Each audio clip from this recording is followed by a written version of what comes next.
Father God, we thank you so much for bringing us together again tonight to dive into your word, and we just pray, Lord, for your Spirit to illuminate the word for us as we walk through it together and with you. We thank you for Jesus. It's in his name we pray. Amen. Yeah. Great. So, real quick, we're going to start with a video tonight, but before we do, mixed reviews on this book so far.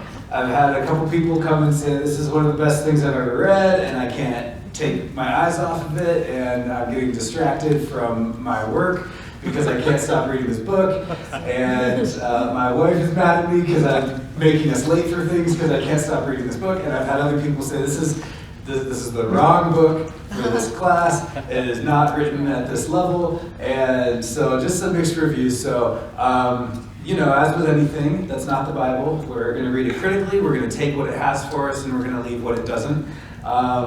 I, for one, have really been loving going through this book again. As you can see, everything I've read is all dog-eared and marked up and everything, because anytime I underline something, I want to go back and find it quick, so I just underline it and then I dog-ear the page, and Kristen hates it. She's like, you're ruining all your books. I'm like, I bought it, I can do what I want. So anyways, this week, we did have the 2 chapters in here, chapters 2 and 3. I don't know if you made it through or not. If not, no judgment, no condemnation. Don't worry about it. But I had the 2 chapters of this book when we only had 2 chapters of Leviticus. So for this coming week, we're going to be reading 3 chapters of Leviticus, so only 1 chapter of this book. Sound good? All right, cool. Was there an audiobook version out there? I have no idea. Really dry. Yeah. If there is an audiobook version, I'm not sure I'd do any better listening to it. Cool, so let's pop that video up and we'll start with that. The book of Leviticus, we know you've been avoiding it because it's weird. So let's fix that. Now remember, the story of the Bible began with humans in God's presence, but they were banished because of their rebellion. However, God wants to be in relationship with us, so he chooses one family that he will use to restore the world back into his presence. And so God's presence comes to dwell in a tent right in the middle of Israel. And that's great. But it creates a problem, because it's so intense that Moses can't go in, and other priests who enter inappropriately, they die.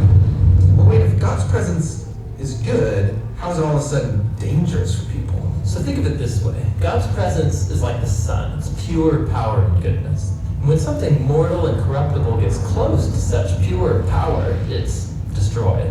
And so the word holiness is used in Leviticus to describe God's pure and powerful presence, which, like the sun, is both good and dangerous. So the point of Leviticus is to show how corrupt Israelites can live near God's goodness without being destroyed.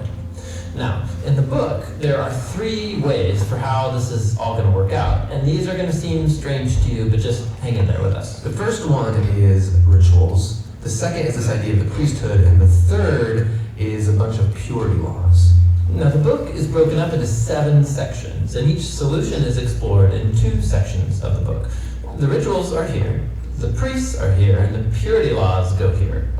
Now, the first solution, rituals, involves a lot of animal sacrifices. And so Leviticus begins with detailed instructions for how to make these sacrifices. Some are ways of saying thank you to God, and others are simply ways of saying I'm sorry.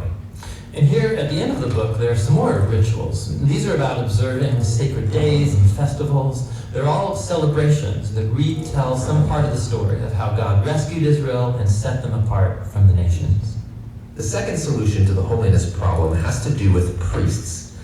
You see, being directly in God's presence is really dangerous. So he appoints priests as special representatives who can go into his presence on behalf of others.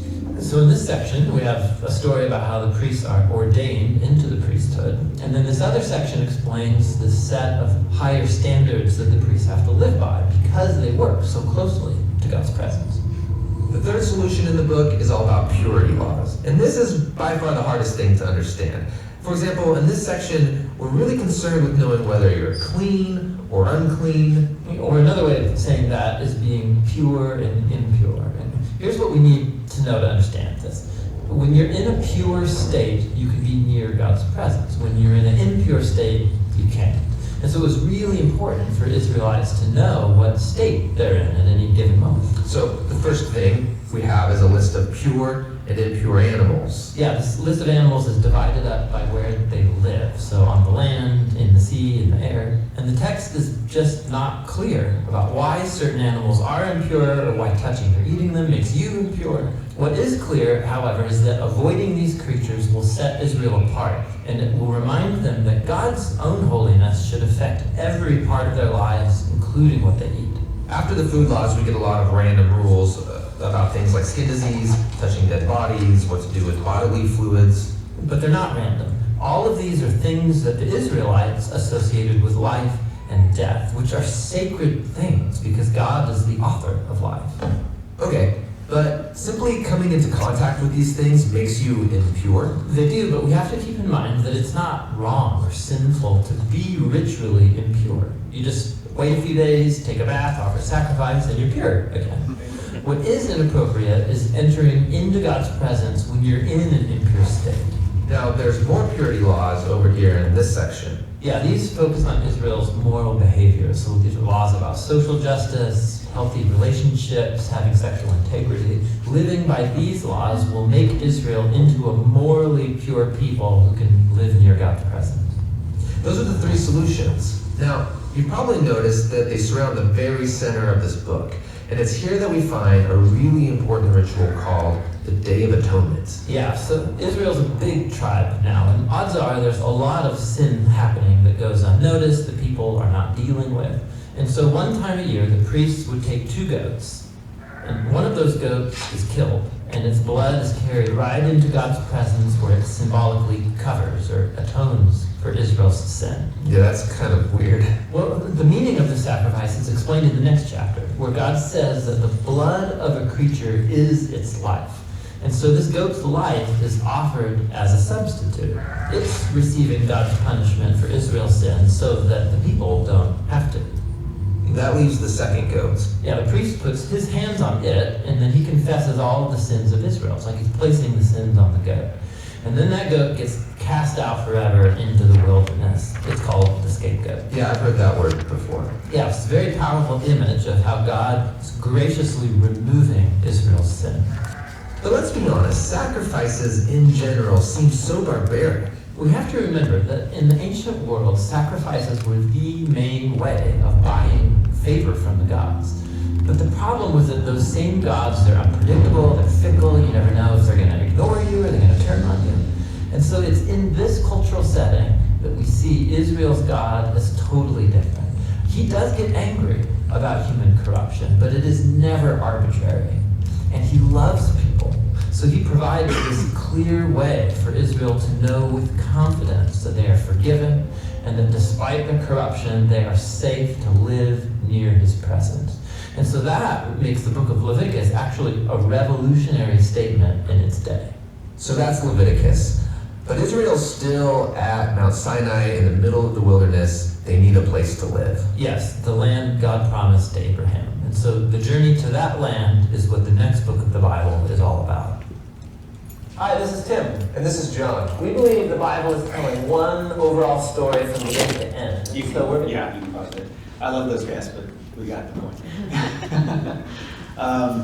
Although, if you ever are like going onto YouTube and watching any of these Bible Project videos, you should watch that last little bit because they tell you about their website and where you can find stuff. And they also tell you, if you don't know this, they say that they make those videos for free for use in churches and classes.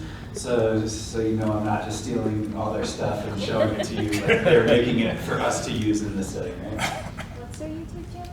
The Bible Project. The Bible Project. Yeah, that's so good. They have videos on every book of the Bible, all sorts of different topics, word studies. It's amazing the stuff that they have put together. And also very like artful. They do just a really great job with the animation of it. So, yeah. Okay, how you doing? So, remember last week? What's the book of Leviticus about?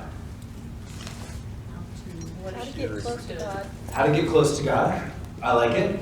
I would even go a step further. How to be in the presence of God. Or even how God is going to undo, right, the curse from Genesis chapter 3 that we have gone through now 2 books Well, Genesis minus the first couple chapters and then all of Exodus, and that problem hasn't been resolved, that man and God were separate, nor, by the way, have we come across that person who is going to crush the head of the serpent. We haven't found the head crusher yet.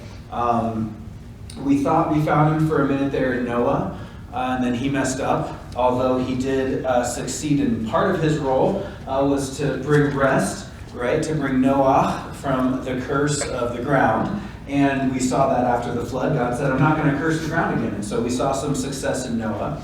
We thought Abraham might be the guy, and he didn't work out. My wife is my sister and all that. And then we thought Isaac might be the guy, and he's just the most milquetoast character in the whole Bible.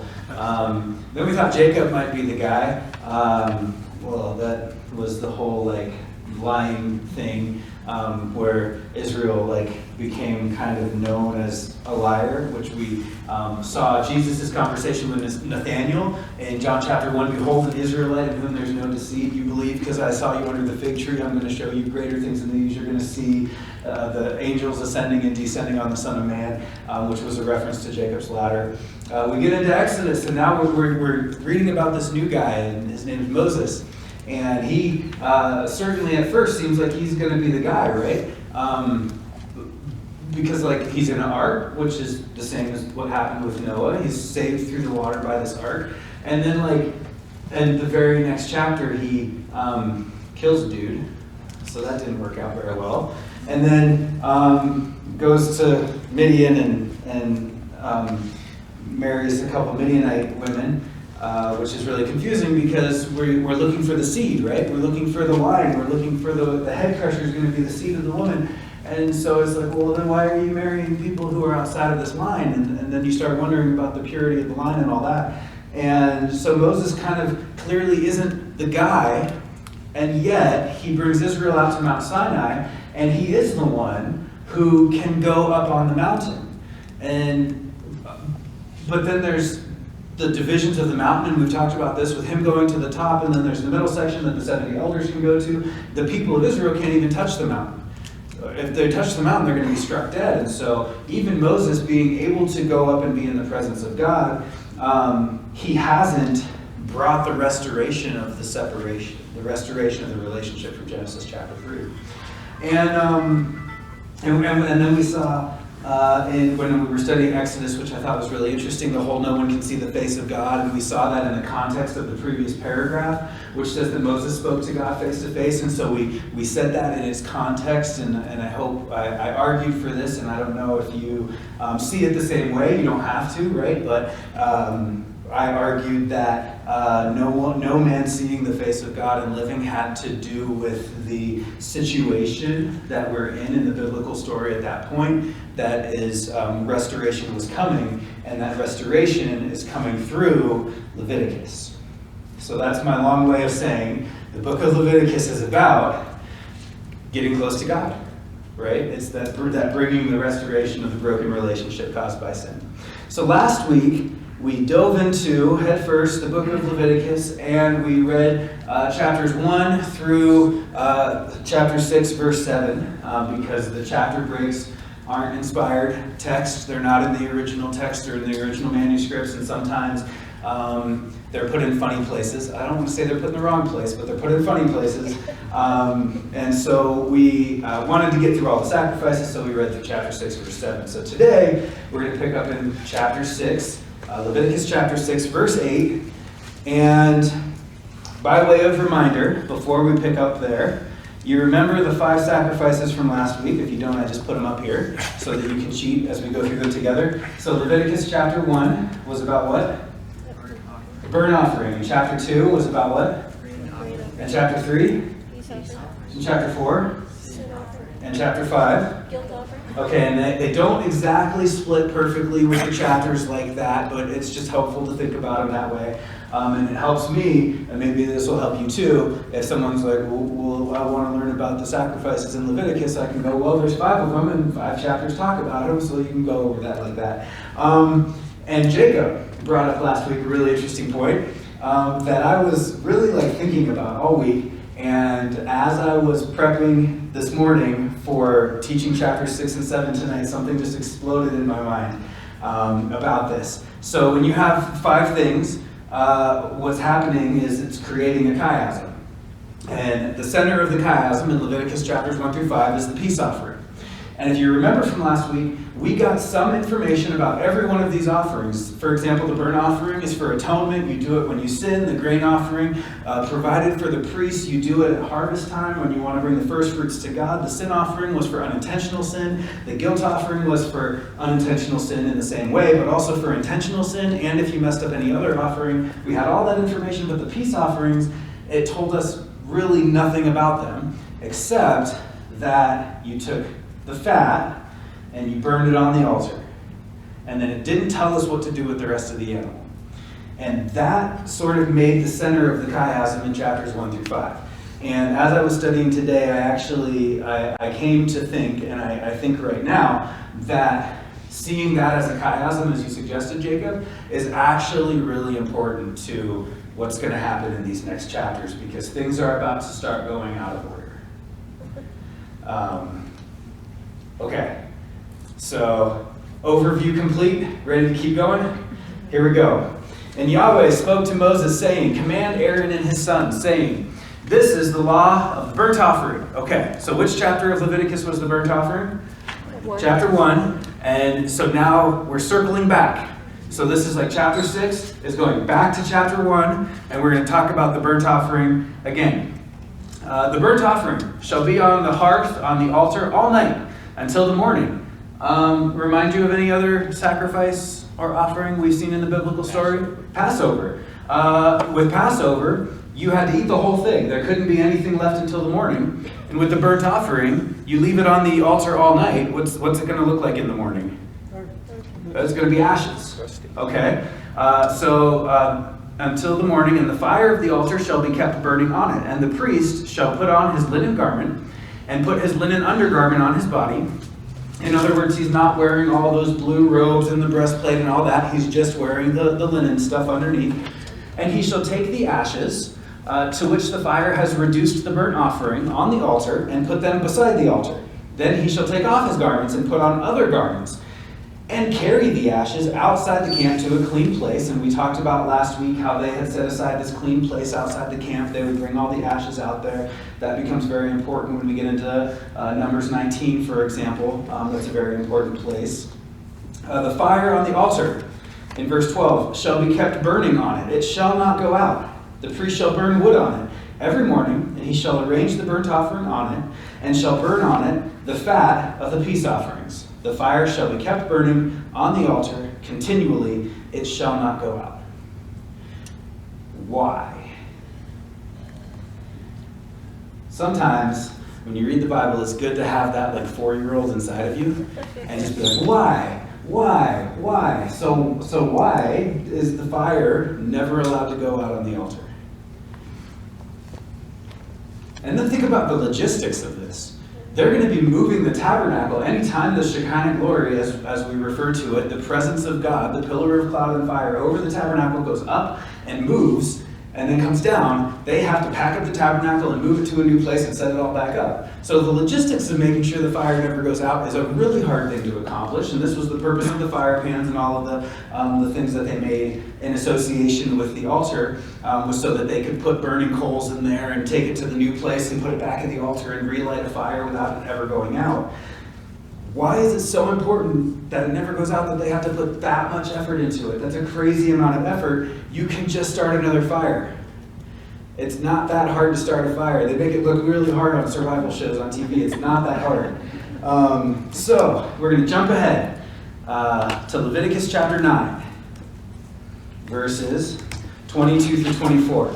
Now, what's going on in this passage in Leviticus chapter 9 and 8 and 9, which you're going to read this week, and we're going to get also into 10 later this week, is the consecration or the ordination, if you will, of the priests. And here's what it says. Aaron lifted up his hands toward the people, and he blessed them. And he came down from offering the sin offering and the burnt offering and the peace offerings. And Moses and Aaron went into the tent of meeting, and when they came out, they blessed the people. And the glory of Yahweh appeared to all the people, and fire came out from before Yahweh. And it consumed the burnt offering and the fat pieces on the altar, and when all the people saw it, they shouted and fell on their faces. Okay, so who lights the altar? God lights the altar. This is going to be really the same thing that's going to happen in Solomon's temple. I don't have the references off the top of my head.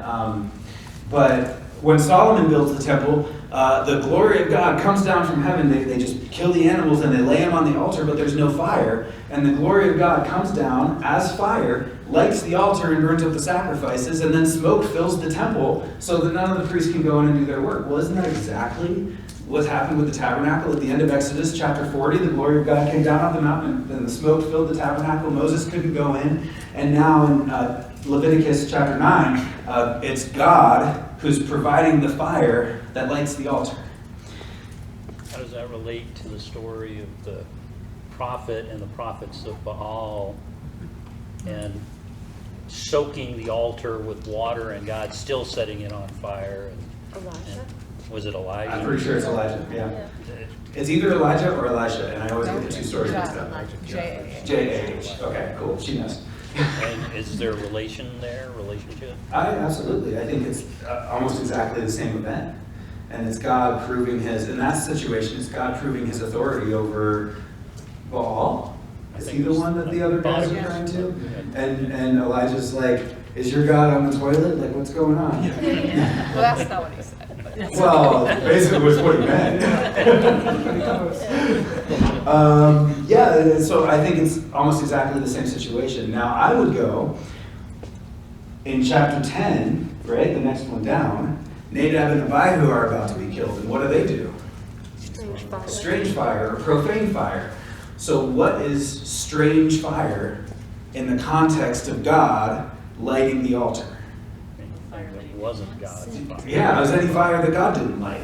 So why did the fire in the burnt offering and the altar have to be kept burning continually? Because it was his fire. It was his fire. They were never allowed to light a fire of their own. It had to be God's fire that was always burning on this altar. You guys got it. Easy peasy. Is that like in the, I don't remember where, I don't know why the Maccabean revolt came to my mind. The oil Yeah, that, the menorah. that lasted a week. Yeah. Yeah. 8 days, right? Because that's why we celebrate Hanukkah over 8 Crazy Nights is the Adam Sandler movie. That's why I remember it. This might not be a very good reference to making church, that's how I remember it. Yeah, totally. But Yeah. similarly. Yeah, kept the fire burning. Although that was not by the work of anyone. In this situation, it's the priests who are doing the work. Even when they move, they have to take the fire, put it in the pot, keep it burning, all that. In that situation, it was kept burning miraculously. There wasn't enough oil, as the story goes, but the oil sort of was there, and God kept it going miraculously. Which he could have done here. Sure. If the priest, that wasn't what the plan was. Right, it wasn't what the plan was. The plan was for the priests to be the ones working to make sure it kept burning continually. Yeah. So when the temples were destroyed, Yes. then the fire had to be relit by God? That's a really good question, and I don't have an answer for it. After Solomon's temple is destroyed, the next temple is the one built in Ezra and Nehemiah, and I don't remember in that story if the fire was lit by God again or not. It's been a while since I've read those books. Next one. Okay, good. So that's the burnt offering. So far we're going in the same order, right? Leviticus 1, burnt offering comes up in Leviticus 6.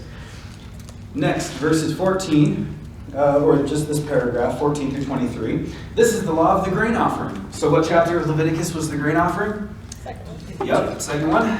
And the sons of Aaron shall offer it before Yahweh in front of the altar. And one shall take from it a handful of fine flour of the grain offering, and its oil and all the frankincense that's on the grain offering, and burn this as its memorial portion on the altar. And do you remember this word right here? A pleasing aroma? What was it? Ola. Is Noah, Ruach. Remember Noah, the name Noah is rest, and Ruach is spirit.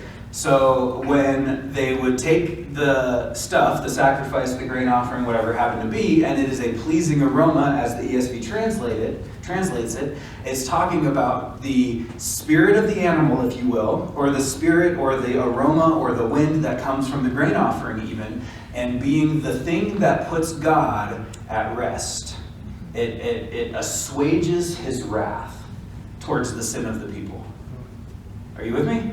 Okay, so it will be a Noach Ruach to Yahweh, and the rest of it Aaron and his sons shall eat. It shall be eaten unleavened in a holy place. In the court of the tent of meeting they shall eat it.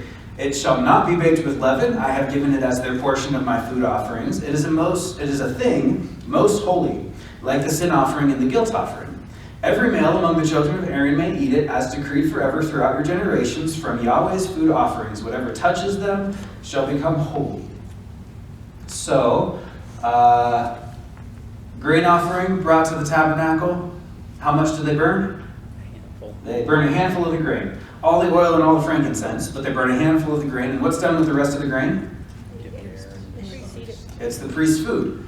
And of course, the priests couldn't go out and work in the fields. They were working in the tabernacle, right? So they have to have some way to get meals, food. And so it's through these offerings to Yahweh that Yahweh provides for the priesthood and even their physical needs.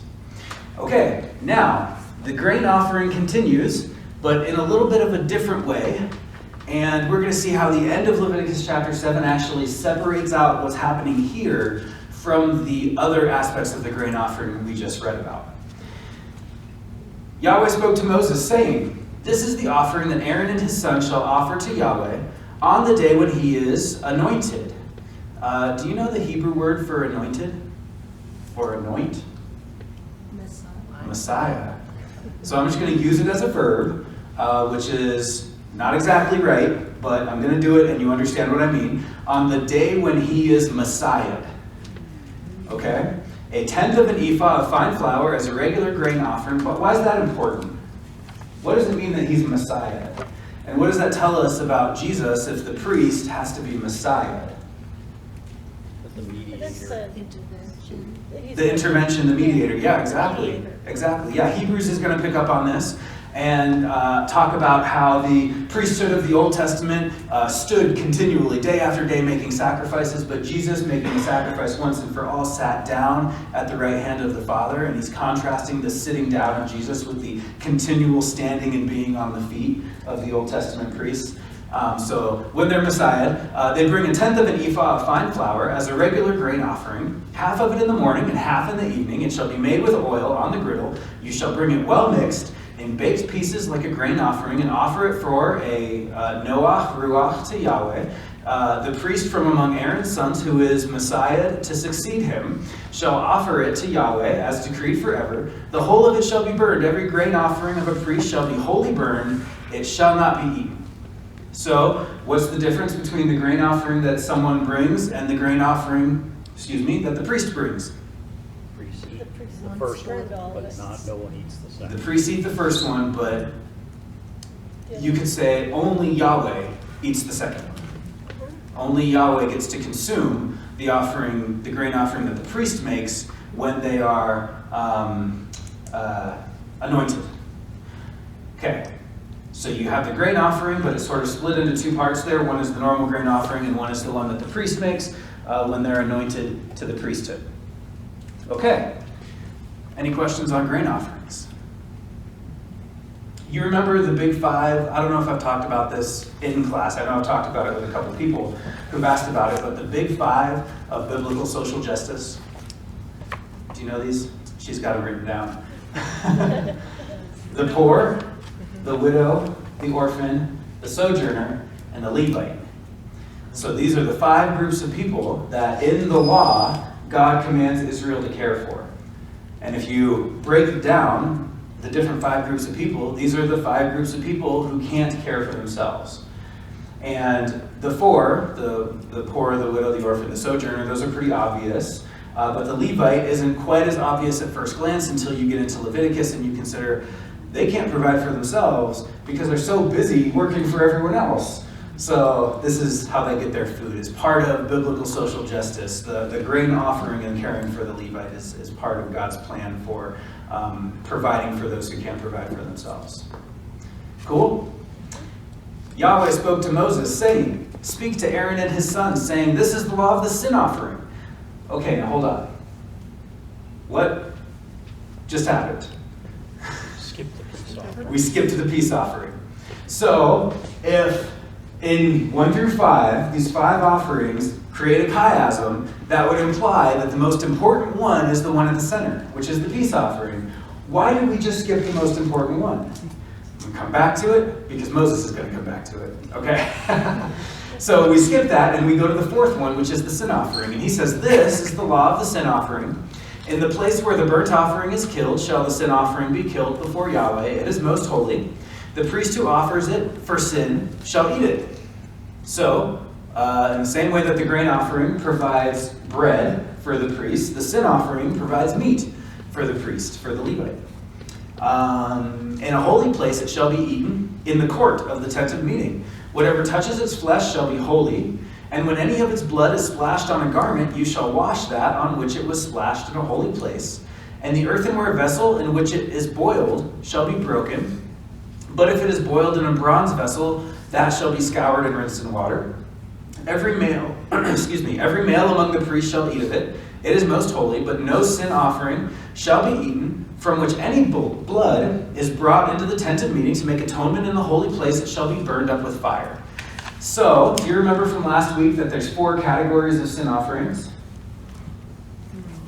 Remember this? It's a little bit of this is like deep Leviticus trivia right here. So, if we ever have like a trivia night at C4, I want you guys on my team now, because y'all are going to be the good ones now. So, you remember the 4 categories of sin offerings. You had if a priest sins, then he makes a sin offering. And if the congregation sins, then the whole congregation makes a sin offering. And then the other 2, and these are kind of live long and prosper. These are kind of separated out. Okay, so the 3rd one, if a leader sins, and the 4th one, if any of the common people sins. And so those first 2, if they sin, if the priest or the congregation sins, the blood of the sin offering was brought into the holy place. And it was sprinkled at the veil that separates the holy place from the most holy place. I don't know if you remember that. Okay? And then the other category, the other 2, if it's a leader or a common person, the blood was not brought into the holy place. It was poured out at the base of the altar for the burnt offering. And so what this is telling us, and the distinction here in verse 30, no sin offering shall be eaten from which any blood is brought into the tent of meeting to make atonement. What it's saying is that if a sin offering was made for a priest or for the congregation, that meat is not for the priest to eat. But if a sin offering was made by a leader or a common person, that meat is for the priest to eat. Does all that make sense? Does any of that change your relationship with Jesus in any way?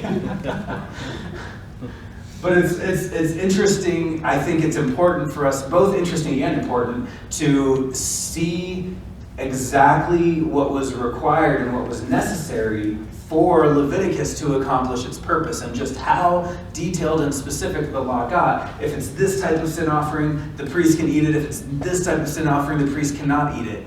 And this is how stringent the requirements were for Leviticus to fulfill its goal of bringing God and humanity back together. Are you with me? And is that just so that the priest doesn't benefit from the sin the priest committed? I think that is absolutely part of it, and we're even going to see that come up in the guilt offering. I think we're going to see that come up in the guilt offering as well, that the priest doesn't get to benefit from an offering from the priest. I think it is so that the priest isn't motivated to sin, to make offerings to get food. But it also, I think, speaks to the position of the priest and the importance of the offering of a priest over that of a common person. Insofar as the priest pre-types Christ, that offering has not importance, but almost a certain clout that other offerings from a common Israelite wouldn't have.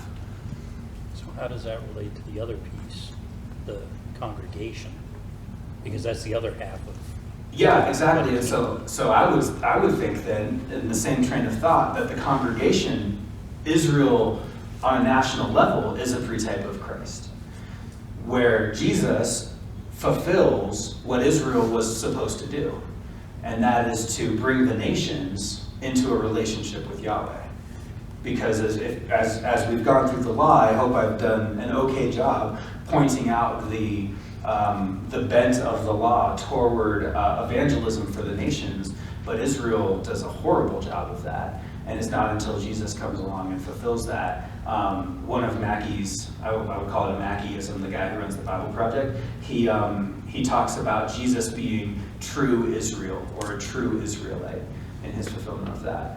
And that's sort of also his explanation of how the church fits into Israel as well. His answer to replacement theology. We had her first, and I'll come over to you. So the priest would eat the leader and the common folks offering? The sin offerings of the leaders and the common folks, yeah. Okay, and for the common folk and the leader, the blood would be poured out before the grain offering? On the base of the altar for the burnt offering. So on the base of the big altar at the front, that's where they would pour the blood out. Oh, okay. Yep. Yeah. Yep. So I think she might have answered the question, but I couldn't hear her. Okay. So if the priests aren't allowed to eat the sin offering, what do they do with it? With the extra stuff? Do they burn it, or do they?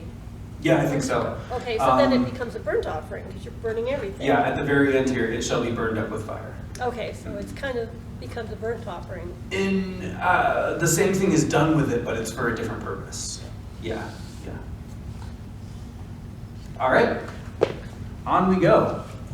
This is the law of the guilt offering. So we still skipped over the peace offering. This is now the fifth one from Leviticus 1 through 5. It is most holy. In the place where they kill the burnt offering, they shall kill the guilt offering. Sounds exactly like the sin offering so far. And its blood shall be thrown against the sides of the altar. And all its fat shall be offered, the fat tail, the fat that covers the entrails, the two kidneys with the fat that's on them, and the loins, and the long lobe of the liver, that he shall remove with the kidneys. The priest shall burn them on the altar as a food offering to Yahweh. It is a guilt offering.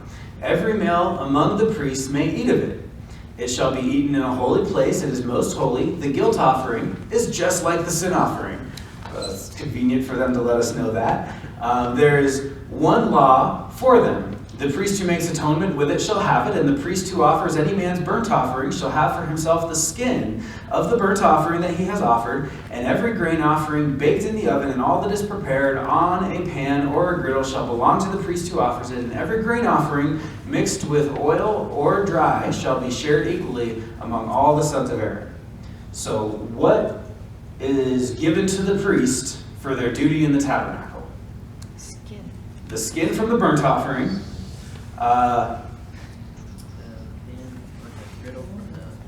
from the grain offering, and the meat from a sin or guilt offering. That's the pay, if you will, of the priest.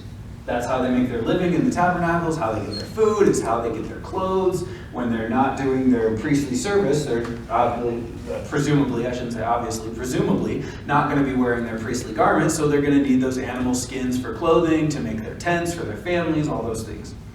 So, they got to get it from somewhere, and here we are. And we see God's provision for the priests in the sacrifices. So what did the females of the daughters or the wives of the priests eat? They're never mentioned. It's always the males. You know what? I think I just said families of the priests. But there's, as we get into the second part of the chiasm about the priest, there's going to be restrictions against marriage. I might have misspoke, and now I don't know which one's right. There will be no sons of Aaron. You're right. No, that can't be right. Okay, I take that back. And it takes two. Yep. So I take all that back. I don't know. We're going to get to that later. Just rewind the last minute. I didn't say any of that. Okay, here we go. All right. Okay, so we skipped the middle part of the chiasm. So what has happened here, what I think is going on, in chapters 1 through 5, which is really chapter 6, verse 7, You have this chiastic structure. In the middle of it is the peace offering, and we've been given no information about the peace offering except for the portion that's burned on the altar to Yahweh. Moses has removed that section of the chiasm and then put the 4 together and moved the third one, the center, down here. And now we're going to talk about the center. But in the center, in the peace offering, the middle of the first chiasm, he's going to put something else in the middle of it. So what he's done is he's taken the center of the first chiasm and turned it into another chiasm. So to me, I'm going, so the most important thing about all of these offerings is going to be the thing in the middle of the peace offering. Does that make sense? You guys tracking with me? I know that's a little bit like, this is getting weird. It's getting like Da Vinci Code and you're starting to split some weird stuff up here. Just follow me, and I think it's going to make a lot of sense. Okay, so here we are we're getting into the peace offering. Verse 11. And this is the law of the sacrifice of peace offerings that one may offer to Yahweh.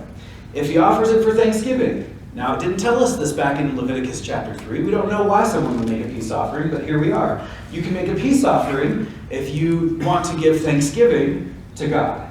So if you just want to say, thank you for all of these blessings that I have, here's a peace offering. Then he shall offer with the thanksgiving sacrifice unleavened loaves mixed with oil, unleavened wafers smeared with oil, and loaves of fine flour well mixed with oil. So that kind of sounds like a grain offering, right? He's bringing part of the peace offering is bread. Okay? With the sacrifice of his peace offerings for thanksgiving, he shall bring his offering with loaves of leavened bread. That's pretty cool. Right? I think that's pretty cool. It tastes better. Okay. And from it he shall offer one loaf from each offering as a gift to Yahweh. It shall belong to the priest who throws the blood of the peace offering. So who gets the leavened bread? The priest. Why would they want leavened bread? Because they never get it. They're eating unleavened bread all the time. The grain offerings, you get tired of it. They want the good stuff. They want the fresh, King Soopers Bakery stuff. And verse 15, and the flesh of the sacrifice of his peace offering. So it's not just bread, it's also an animal. Here's the flesh. For thanksgiving shall be eaten on the day of his offering. He shall not leave any of it until the morning. Back to that whole Passover thing, right? We're not leaving it until the morning. But if the sacrifice of his offering is a vow offering or a free will offering, it shall be eaten on the day that he offers his sacrifice, and on the next day what remains of it shall be eaten. But what remains of the flesh of the sacrifice on the third day shall be burned up with fire. And if any of the flesh of the sacrifice of his peace offering is eaten on the third day, he who offers it shall not be accepted, neither shall it be credited to him. It is tainted, and he who eats of it shall bear his iniquity. Or in another version, bear his guilt. And if you bear your guilt because you messed up an offering and ate of it on the third day, what do you do when you mess up an offering? You make a guilt offering. So they bear their guilt by making a guilt offering. Okay, you guys got this. So what are the 3 reasons you would make a peace offering? Thanksgiving. A vow.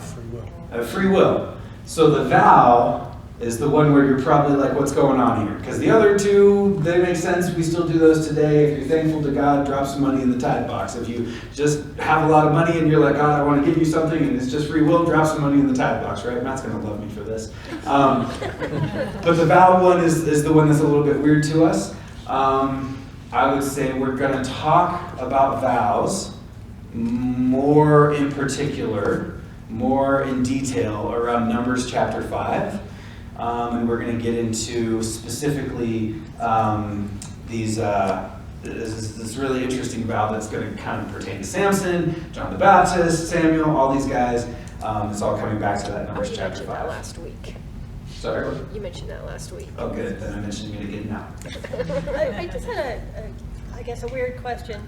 If the priests are allowed to keep the skin of the burnt offering, because the animal hides are used for clothing and whatever, but over here it says that you eat it, and I can't imagine eating Where does it say the skin of the animal.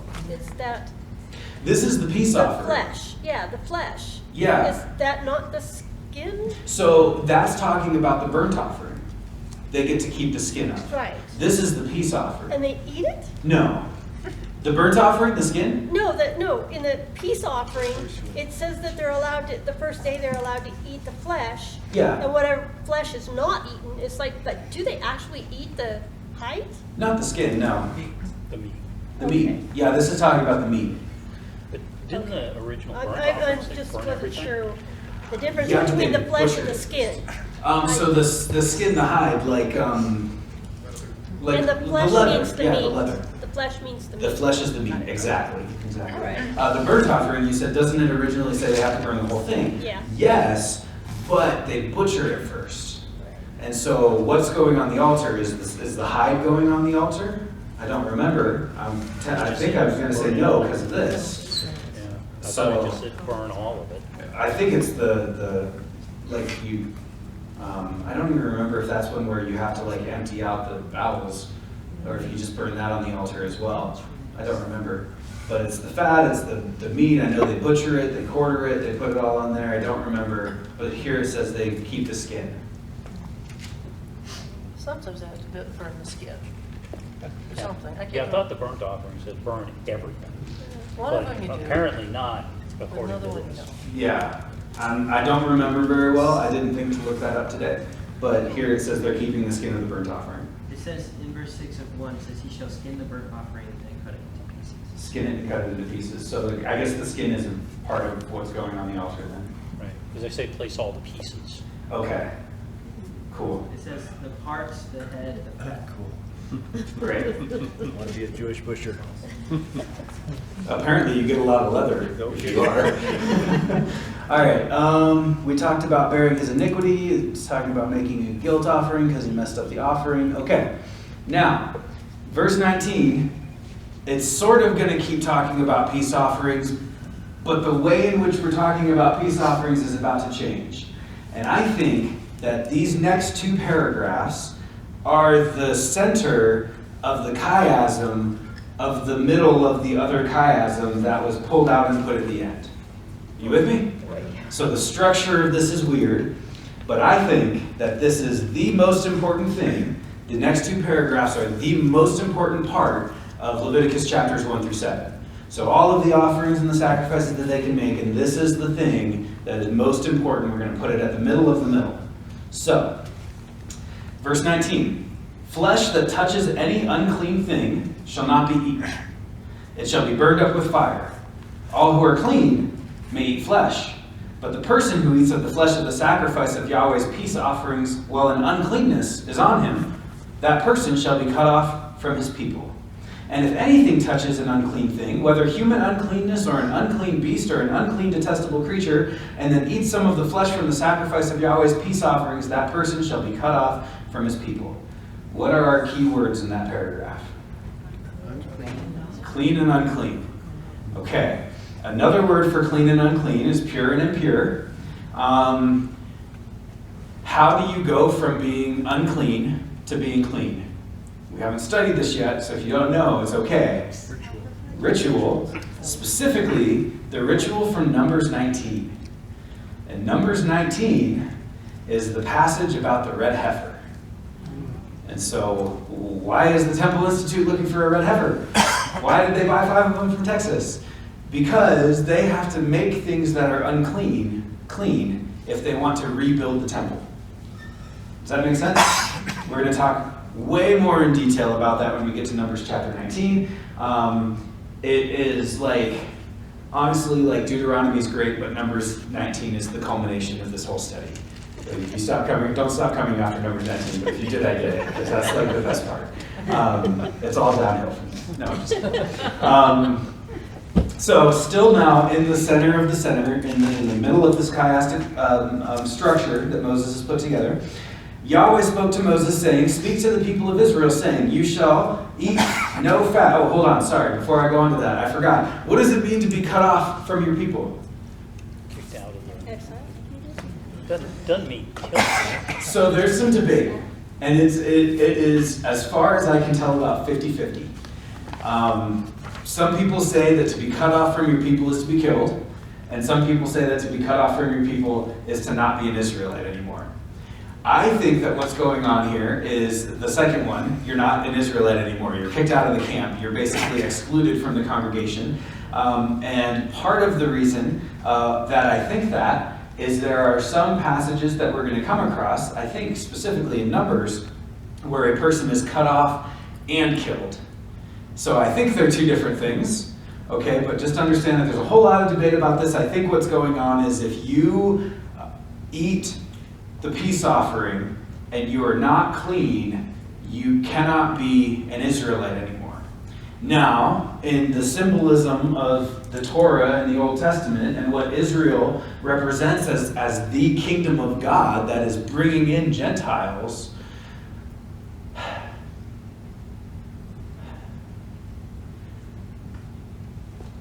if you're kicked out of Israel and there's no method for you to get back into Israel, then couldn't you kind of draw a correlation between that and a sin that you can't be forgiven for?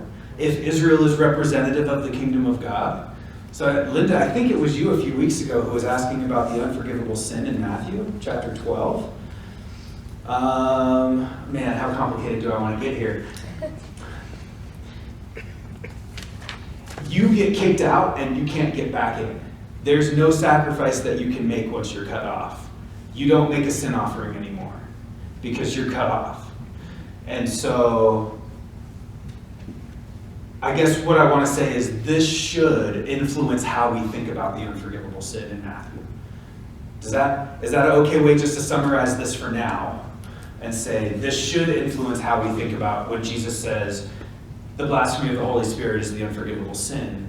This ought to influence what we think about the blasphemy of the Holy Spirit. Boy, am I opening a can of worms right now. So this, what these sin offerings, yes or no, this is part of the law? Yeah. Yeah, definitely. So if the law was written and the law was given, even though God knew that the law could not, that they could not keep the law, they would not be able to keep the law. Yep. Why would breaking of the law have them be cut off forever? Because if you don't keep the law, and this is for us too. But you can't. I know, but if you don't, you said you can't, but one person did, right? Jesus. You, Pedro, come on. Sorry. You can't, right? You can't keep the law. But if you don't keep the law, you can't be with God. But you can't keep the law. But if you don't, then you can. Right. Be with God, but you can't. But Jesus is the door.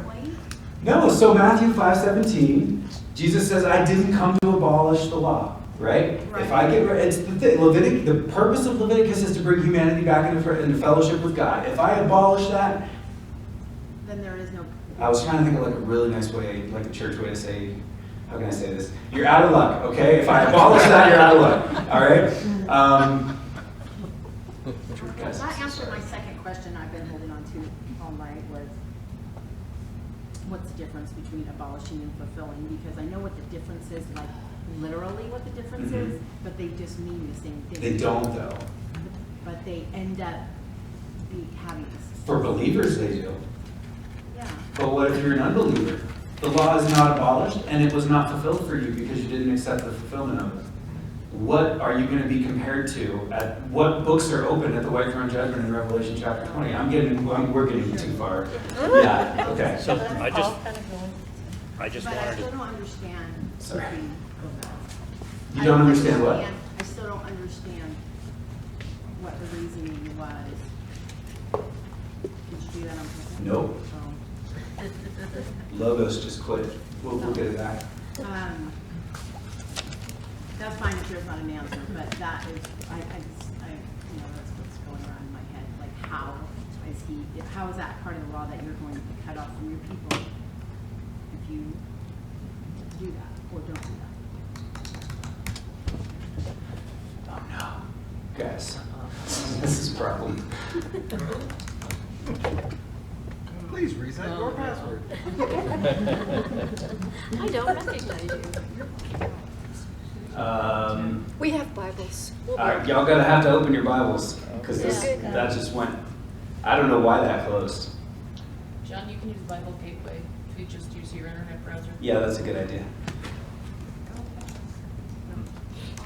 Auburn. I'll be your password. But I still want the ESV. Yes. Yeah, of course. Where are we? Leviticus 7. Okay, that's gonna have to be We're way at verse bigger. 22. Font size, extra Maybe not. large. Maybe Wow, 20. that's not nearly big enough for us. 22. And ads everywhere. Sorry guys, I have no idea what just went wrong. We're good. Okay. Sweet shoes. Yeah, you need some Under Armours, I guess? All right. Let's keep going here. So Yeah, go I ahead. just want to throw one more wrinkle into what you were saying about the unforgivable sin. Yes. And all that. The sin offering was only, or the peace offering rather, was only supposed to be eaten by the priests. We're getting to that. Because remember, we stopped our discussion of the peace offering. Now we're in the middle part. We're going to come back to the peace offering. But it's talking about eating the peace offering in an unclean state. Yes. And only the priests are supposed to eat it in the first place. Nope. So Nope, that's going to change when we get to the second half. Yeah. And that's the best thing about the peace offering. Linda. Wasn't, Adam was thrown out, Yep.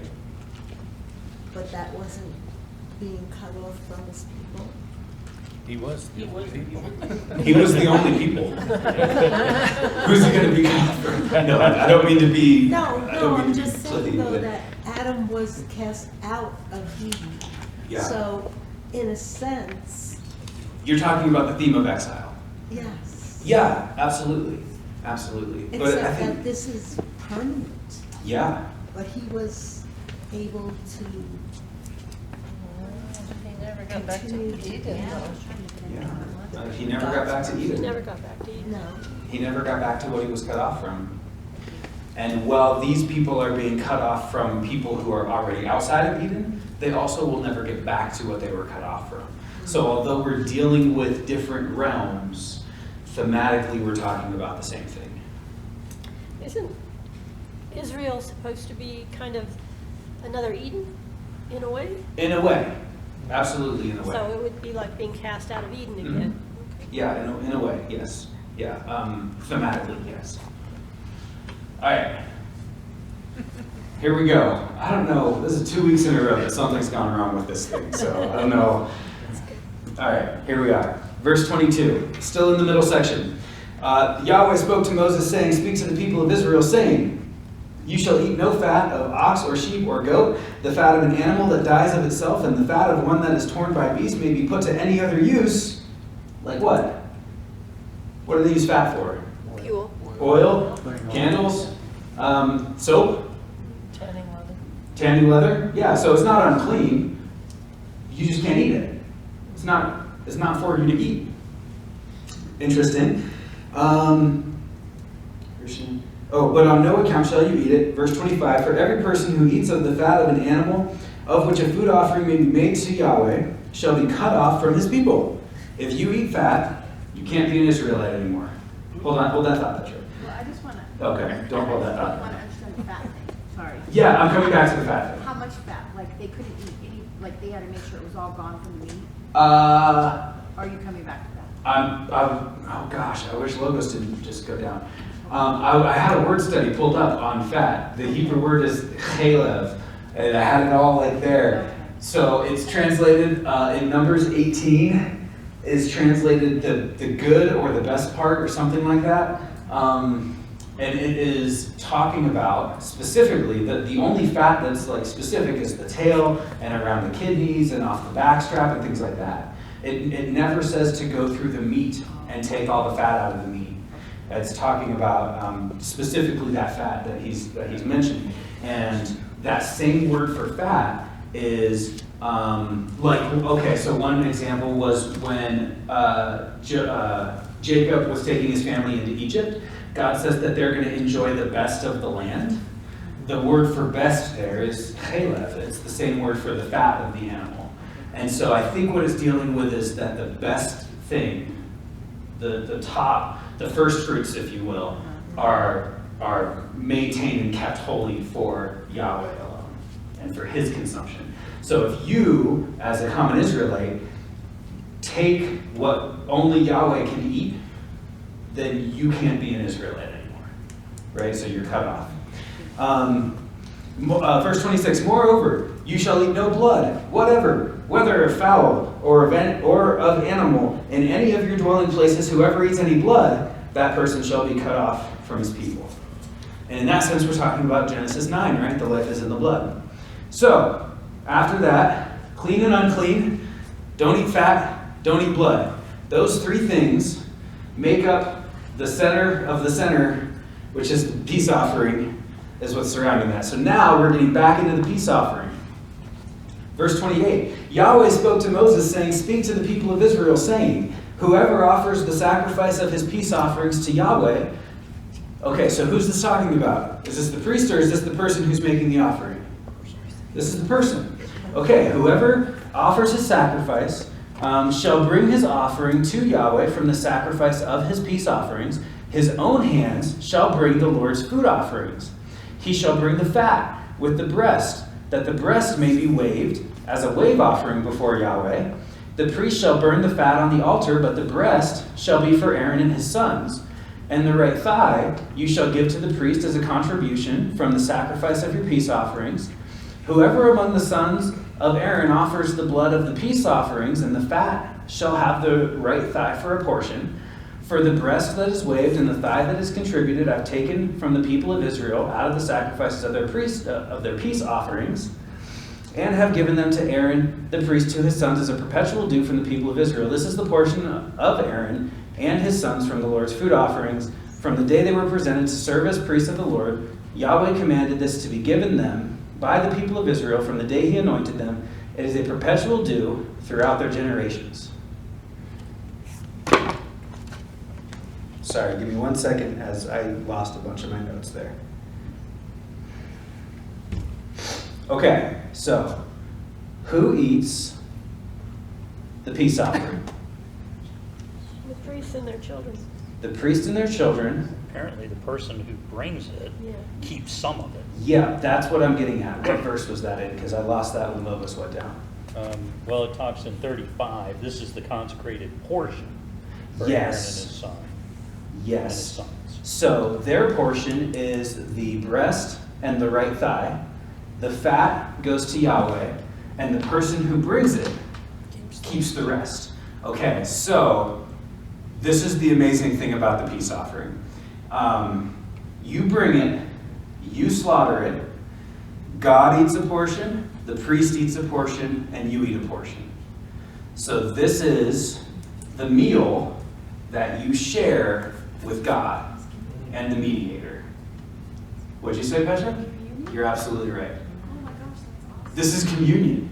This is, you are sharing a meal with God through a mediator, which, of course, Jesus says this is my blood and this is my body, right? This is the thing that sets up the shelf in the mind of Israelites for when Jesus says that. They're like, this is the peace offering. What you're giving me, Jesus, through communion and telling me to do in perpetuity in my churches, and whenever I do it, remember you, you're continuing the Old Testament peace offering. Isn't that exactly the same thing that happened when Abraham met Melchizedek in Genesis chapter 14 and they shared the bread and the wine? Isn't this exactly the thing that is pre-typical of Revelation 19 and the marriage supper of the Lamb? Yes. Guys, like this is, okay, so the center of the chiasm is the most important part, and then the most important part of that is you have to be clean. You can't be unclean. You have to be clean to partake of this offering. You can't, if you eat it and you're unclean, you can't be an Israelite anymore. Okay, so what does this tell me about communion? Does it mean that if I'm not saved and I take communion? So, okay, so hold on, I don't want to go quite all the way there. But here's the thing, Paul says whoever eats this and eats it to his own condemnation. Right? If he eats this in an impure heart, as I think is what he says, he eats it to his own condemnation. So, well, here's what I'm going to say on this. I'm never going to stop someone who wants to take communion from taking communion, because if someone's not saved, everything they do is to their own condemnation. Okay? So I'm not going to be like, don't eat a cracker, okay? But at the same time, like, communion is a symbol. It represents the new covenant, the blood and the body of Jesus, and he is continuing the thing that God wanted to do from the get-go with humanity in the garden. He wanted us to dwell with him and to have unlimited food. You can eat of any tree, except for this one. Just don't eat this one. If you just don't eat this one, then you can be with me here forever, and we can have all the food you ever wanted, and we can be together, and you can eat. So if you ever think that like food shouldn't be part of the Christian fellowship and community, you're wrong. Like everything that we do ought to be like centered around Jesus first and food second.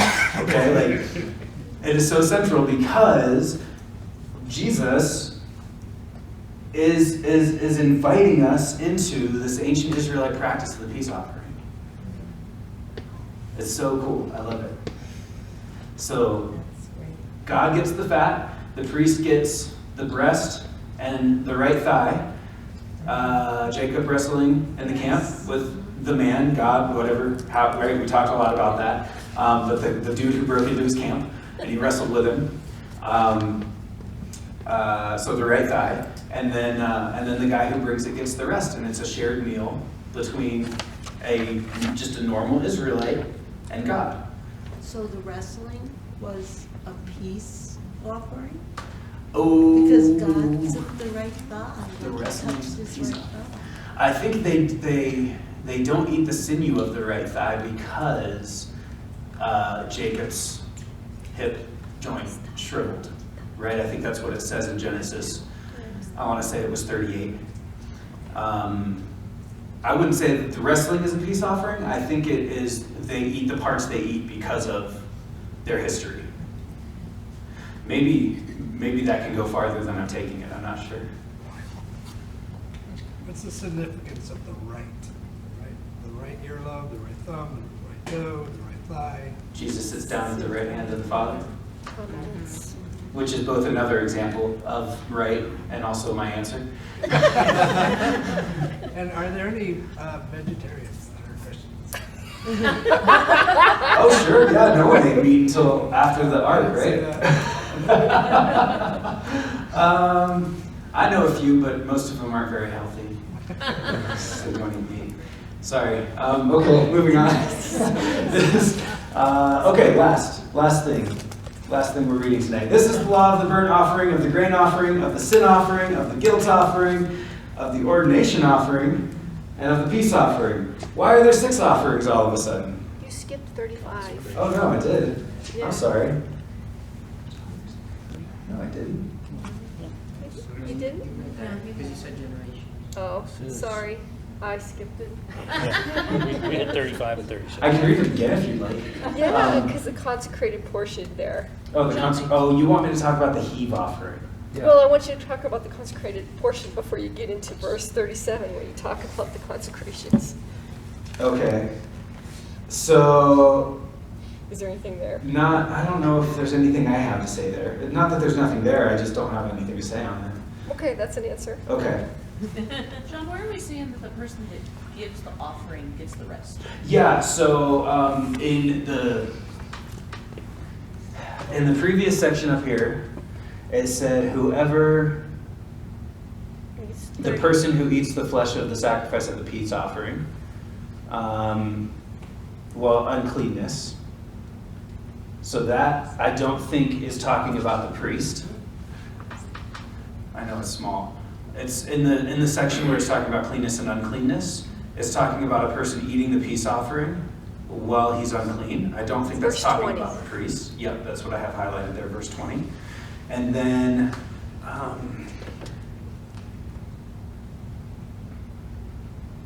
But that could be like one of the sons of Aaron, yeah? Like, I mean, he doesn't necessarily need to be the person that gave the offering? It does, and there's a verse, and I lost my notes, and I don't know where to go right now. So if you start in 29 and go down through 33, it talks about the person who's going to make this peace offering shall bring the portion that's going to go to God and the portion that's going to go to Aaron and his sons. It never mentions the rest of it. And it says the priest that offers the blood gets the right thigh and the breast, and that God gets the fat. And then also remember, before it broke up the chiasm with the cleanness and uncleanness, it talked about it has to be eaten on the day he offers it, or if it's a vow or free will offering, it can be eaten for 2 days, but not on the third day. And I think you're pointing forward to the resurrection there with the third day. Well, verse 20 just says the person, when you go back to saying the person who eats the flesh of the sacrifice of the peace offering that belongs to the Lord. Like, I know that it's speaking about the peace that belongs to the Lord, but it's also speaking about, the third part of that. Right, the part that's not going. I mean, it doesn't say specifically, but wouldn't that mean that? Yeah, I think absolutely it is. If you look back at verse 18, if any of the flesh is eaten on the third day, he who offers it shall not be accepted, neither shall it be credited to him. I don't think that's talking about the priest, because the portion that the priest eats is the breast and the thigh, but the whole thing needs to be eaten on the first day if it's a Thanksgiving offering, or the first and second day if it's a vow or free will offering. Well, and then 29 also says, God told Moses, speak to the children of Israel, saying, who offers the sacrifice of his peace offering. So he didn't say, go talk to the priests. Right. He said, talk to the congregation. I love that I lost my notes and you guys are helping me reassemble my thoughts on this. It's great. I can even, you can tell we're 3 months into this thing, because you guys are like, yeah, John, it's this. Yeah, so. In verse 16 and 17, it says, talking about the days that you're talking about, the sacrifice of his offering is a valid voluntary offering, which will be eaten the same day that he offers his sacrifice. On the next day, the remainder of it also may be eaten, the remainder of the flesh of the sacrifice on the third day it must be burned. But if it were, I just found it. If it were the priests that were the ones only able to eat it, well, it would be them that could cause that kind of sin. So Totally. it can't be the priests. Totally. Go back one more verse. In 15, it says, he shall not leave any of it until the morning. That was it. That's not. Yes. Yeah. Okay. So all of those reasons that we all just gave. Oh, man, I'm so bad at this. All right. So, verse 37. This is the law of the burnt offering, of the grain offering. Those were the first two. Of the sin offering and the guilt offering, which remember are 4 and 5. Of the ordination offering, which wasn't included in the first 5, and of the peace offering, which is number 3. So what's the ordination offering? You remember back when we were talking about the grain offerings at the start of class, how it was split into 2 sections, and one of those sections was the thing that the priest brought on the day that he was anointed. So we're adding a 6th offering to the 5 offerings. And then we also talked about, what time is it? Yeah, we got time. We also talked about, or mentioned, didn't talk about, the wave offering that goes along with the peace offering, and they get the breast, and the priest takes the breast, and he offers it as a wave offering. So does that mean he's waving it in the air? I looked it up, it does mean that. So, but then he eats it. Oh, yeah. So what does doing this with it do? Cool it down.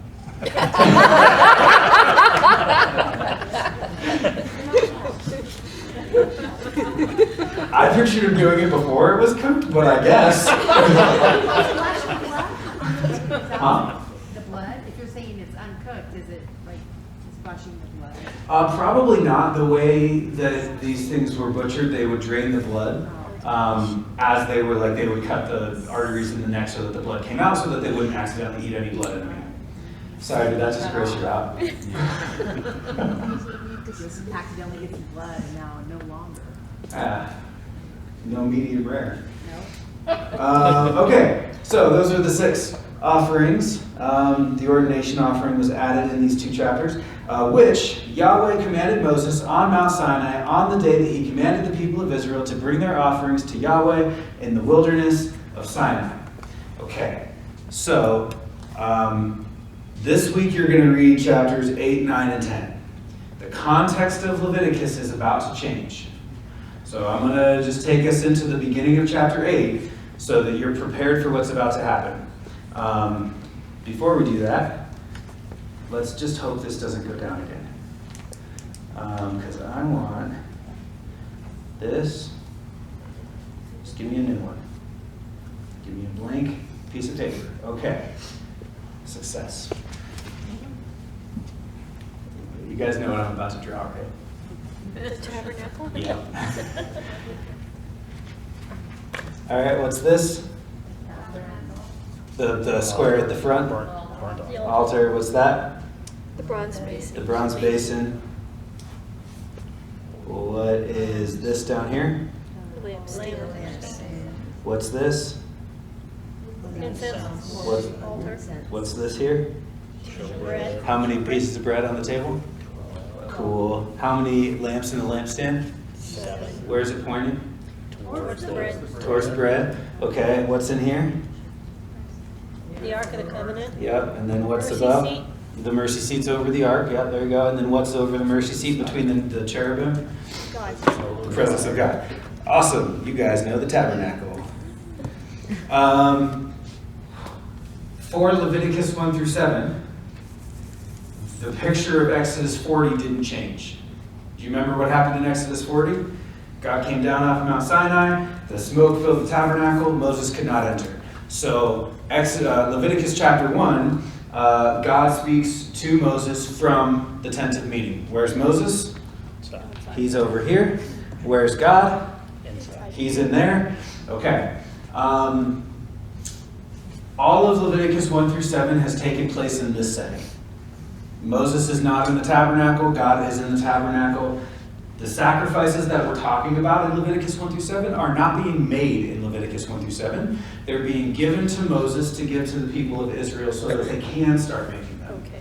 Does all that make sense? Yeah. Okay, so as we get into chapter 8, I don't have it marked anymore, so I'm going to make sure I get my verses right. God says to Moses in verse 3, assemble all the congregation at the entrance of the tent of meeting. And in verse 4, Moses assembles all the congregation at the entrance to the tent of meeting. Surprise, surprise. And in verse 5, who's speaking? Moses. Okay, so the entire setting, everything that's been going on in Leviticus up to this point is totally different now. Because instead of God speaking to Moses from the tabernacle, where God is in here speaking to out here to Moses, now Moses has assembled all of the congregation of Israel, a whole bunch of people, right here at the entrance of the tent of meeting, and now Moses is the one speaking to them. Okay. And then what do? Verse 10. Verse 10.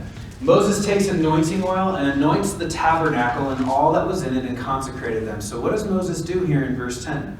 He goes inside. He goes inside the tabernacle. So the whole setting, everything that's been going on in Leviticus up to this point is about to change. Moses is about to go into the tabernacle for the first time because once they set it up, they couldn't go in because God was in there. So presumably something has changed and now Moses can go in. What changed? Did God leave? I don't see anywhere where it says that God left. He just knows how to be clean. He just knows how to do the sacrifices. He knows how to get the mediation from the priests. And Isn't he's that cool? already anointed the priest, hasn't he? Nope, that happens that's what chapter 8 is about, the consecration of Aaron and his sons. Chapters 8 and 9 are all about turning Aaron and his sons into priests. And Moses is the first one to go in, and then Aaron and his sons are going to be consecrated and go in. And then we're going to get to chapter 10 with Nadab and Abihu, where Aaron's sons go in with the bad fire. What? I get that. Can you remind me, when they built the tabernacle and they were in, obviously the tabernacle was first, the covering? Wasn't the presence of the Lord there then? It was on the top of Mount Sinai Oh, at that time. until the tabernacle was finished in Exodus 40. And then the big cloud comes off the mountain and boom, down into the tabernacle. Yep. Until Moses makes a sacrifice. Cool? Awesome. So I know we're getting ahead, but I was just reading ahead a little bit. Uh-huh. And where you were talking about Moses going into the tabernacle, In verse 10. Aaron and his sons can't go into the tabernacle until Moses makes the first sacrifice either. And consecrates them. Yeah. Yeah. Yep. Totally. And that's how the altar gets lit. That's when Moses puts the sacrifice on it, and the fire comes out from the glory of God and lights the altar and burns up the sacrifice. And is that the first time it's lit, and then from that moment on, it cannot be put out? That's right. That's correct. So when Or from that moment on, the priests are instructed to keep it going. Because the story is going to keep going, and people are going to keep being people, just like they have been all through Genesis and Exodus. These laws, we're talking about the thing that is designed to get humanity back into the presence of God. You think they're going to do a good job or a bad job based on the story so far? Yeah. So the fire is never going to go out, not really, but the priests are instructed to never let it go out. So Mom just had a very interesting thought. Yeah. The next temple. Yep. Are you talking about the next temple from now or Yes. Solomon's temple? The next temple from now. Okay. God isn't necessarily going to light that fire, but does the Antichrist when he goes in to sacrifice? I don't want to speculate about that, but certainly he puts a statue of himself in it. What? Okay, so he said the next temple that's built from now, meaning like the eschatological temple that the Jews want to build. Well, that's not what they're trying to build, but you're with me. God's not going to light that fire, does the Antichrist. So I said, I don't want to speculate, but what we do know is that he's going to put a statue of himself in the temple. Yeah. Sorry, what? Yep. And then in Revelation 13, the false prophet's going to come along and breathe life into the statue, which is an imitation of the Ruach being put into humanity at creation, breathing life into the spirit, going into the dirt clods and becoming humans. So the statue is not Mm-hmm. Yeah. Sure will. Wait, so the statue is the Antichrist? It's a statue of the Antichrist. The statue of the Antichrist is brought to life. Mm-hmm. So then there's, And then people bow down and worship it. so there's two in. No, there's one, but then there's a statue that's brought to life. But it's still a statue. It's a good question. Maybe I should just save that. Save the end for the end. We'll be there in 7. Yeah, no, are you kidding? We're moving fast. Go ahead, Charlie. Did we already do the thing about when the high priest would go in and they would like have a chain or something on him in case to pull him out? So Yeah, we didn't in read that case yet. He was threatened or like what was that all about? If he wasn't pure Didn't he have and like went into the bells, so Holy you had to hear the Holies, bells? So he had bells Yeah. on the bottom of his garments. Those bells were made of gold. Is gold really good at making a lot of sound? It's not. These would be generally pretty quiet bells, especially if you're going through inches thick of curtains to get to where the priests were going to be doing their work. There is a common thought that the purpose of the bells was for the priests outside to be able to hear whether or not the priest who went into the holy place had been struck dead, and they would have a rope tied around their legs so they could be dragged out if they had been struck dead by God. That's not actually in Leviticus. Okay. It's not actually in the Bible. It's something that is really commonly held, and I don't actually know why. There might be a really good reason why it's commonly held. I don't know. It's not actually in the Bible. So, John, on chapter 7, verse 32, is a heave offering. Sure, in the NKJV, yeah. So is that, I know it says, let's see, from the sacrifices of your peace offerings. Mhm. So it's a peace offering, but called a heave offering. Is it the same thing as wave? So in the ESV, it translates it a contribution.